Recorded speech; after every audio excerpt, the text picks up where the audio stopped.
বর্তমানে এক ভয়াবহ সংকটের মধ্য দিয়ে যাচ্ছে ইরান। যুক্তরাষ্ট্র ও ইসরায়েলি জোটের মতো সামরিক শক্তির বিরুদ্ধে লড়াই করতে হচ্ছে তাদের।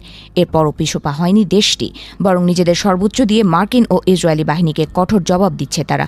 মধ্যপ্রাচ্যে থাকা মার্কিন ঘাঁটি ও ইসরায়েলি ভূখণ্ডে বৃষ্টির মতো মিসাইল ছুড়ে ধ্বংসস্তূপে পরিণত করছে ইরানি বাহিনী।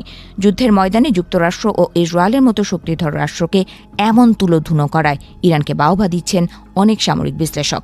ইতিহাস বলছে ইরান এমন একটি দেশ যাকে বারবার আক্রমণ ও ধ্বংসের মুখে পড়তে হয়েছে, কিন্তু কখনোই ইরানকে পুরোপুরি দমিয়ে রাখা যায়নি। শতাব্দীর পর শতাব্দী ধরে শক্তিশালী সাম্রাজ্য ও পরাশক্তিরা এই ভূখণ্ডে আগ্রাসন চালিয়েছে, তবুও ইরান হারিয়ে যায়নি, বরং প্রতিটি আঘাতের পর নতুন শক্তি ও আত্মবিশ্বাস নিয়ে আবারও ঘুরে দাঁড়িয়েছে এই দেশটি। এই ধারাবাহিক প্রতিরোধ ও পুনর্জাগরণই ইরানকে এক অনন্য ও দৃঢ়চেতা জাতিতে পরিণত করেছে। ইতিহাসবিদরা বলছেন ইরানের টিকে থাকার ইতিহাস অত্যন্ত দীর্ঘ। আলেকজান্ডার দ্য গ্রেটের পারস্য আক্রমণ থেকে শুরু করে আরব বিজয়, মঙ্গল হামলা, আফগান আগ্রাসন, এমনকি আধুনিক যুগে বিদেশি হস্তক্ষেপ, সবকিছুই ইরানিদের জাতিগত স্মৃতিতে জীবন্ত। এসব আক্রমণ শুধু রাজনৈতিক ক্ষমতার পরিবর্তন ঘটায়নি, বরং ইরানের সমাজ, সংস্কৃতি ও সভ্যতার উপর গভীর প্রভাব ফেলেছে। আর সেই অভিজ্ঞতাই আজকের ইরানের মানসিকতা ও কৌশলগত অবস্থানকে গভীরভাবে প্রভাবিত করেছে বলে মনে করছেন বিশেষজ্ঞরা। তাদের মতে ইতিহাসের প্রতিটি আক্রমণের পরও ইরান নিজেকে আরও নতুনভাবে গড়ে তুলেছে। পারস্য সংস্কৃতি ও ইসলামের মিশ্রণে এক সমৃদ্ধ সভ্যতার জন্ম হয়েছে।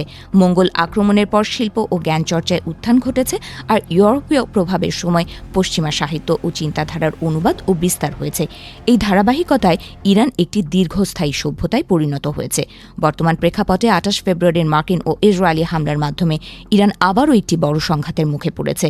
ইরানকে সামরিক, এমনকি সাংস্কৃতিক এবং ঐতিহাসিকভাবে ধ্বংস করতেই বিমান হামলা চালিয়ে যাচ্ছে যুক্তরাষ্ট্র ও ইসরায়েল, কিন্তু ইরানের পাল্টা আক্রমণ ঠেকাতে তাদের ঘাম ছুটে যাচ্ছে।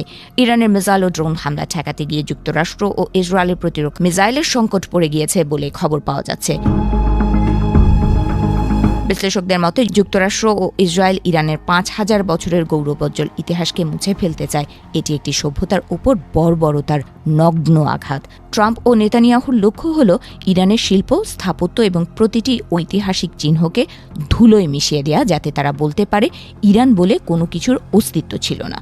বিশ্লেষকরা বলছেন ইতিহাসের পাতায় একসময় নেতানিয়াহু বা ট্রাম্পের নাম ধুলোয় ঢাকা পড়বে, কিন্তু ইরান ও তার সমৃদ্ধ সংস্কৃতি মাথা উঁচু করে টিকে থাকবে, কারণ তারা জানে কিভাবে ধ্বংসের ছাই থেকে ফিনিক্স পাখির মতো পুনর্জন্ম নিতে হয়।